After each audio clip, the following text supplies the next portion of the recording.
The kitchen is still. And if you've also spent years doing what needed to be done, write it in the comments. Because this story might look more like yours than you think. I'm sitting at the wooden table, the same one as always, with heavy chairs and yellow light that never changes. The cupboard is full of dishes nobody uses, and on the walls there are faded photos that keep staring at me. My name is Paul. I'm 68 years old, and I've spent my life trying to be a good son.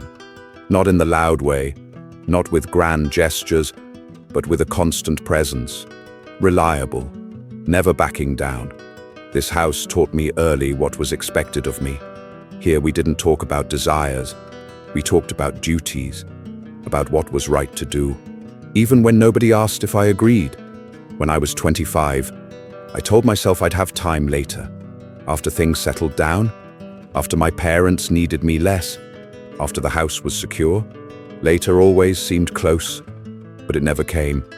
At 35, I was already the one who gave up without making a fuss. At 45, the one who stayed, while others moved on. And every sacrifice had a precise justification. Rational, hard to argue with. Being a good son meant not creating problems, not wandering too far, not choosing paths that would complicate everything.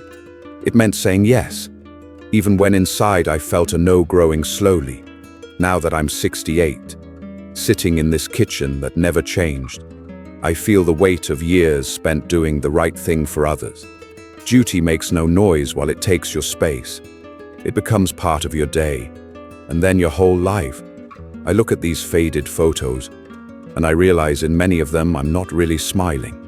And the question that stays with me tonight, sitting at this kitchen table, is how many years have I been living to be a good son?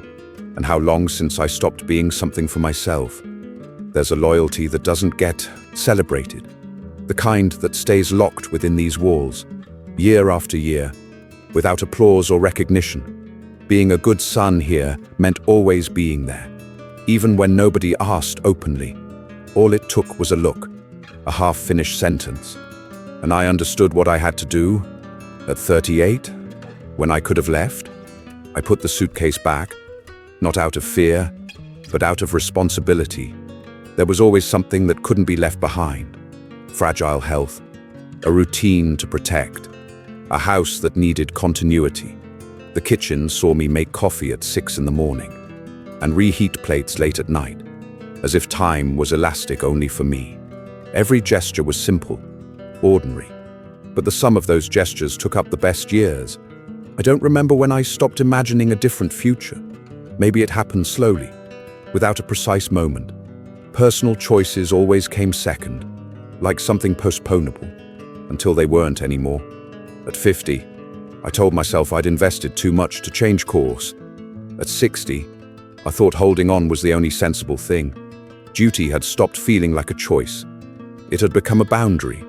This house preserves every sacrifice. In the heavy furniture, in the untouched dishes, in the photos that don't tell everything. I've always been here, and nobody questions that. But by being present for others, I started disappearing from myself. Now that I'm 68, I feel the weight of every postponed decision, of every road not taken. Time doesn't ask for explanations, it just accumulates. And when you stop to count, the bill is already high. The evening moves forward, and this 70s kitchen seems smaller than I remembered. The light reflects on the worn cabinet doors, and for a moment I get the feeling that time never passed. Only I did. I've spent 68 years doing what needed to be done, and nobody ever asked me if it was what I wanted.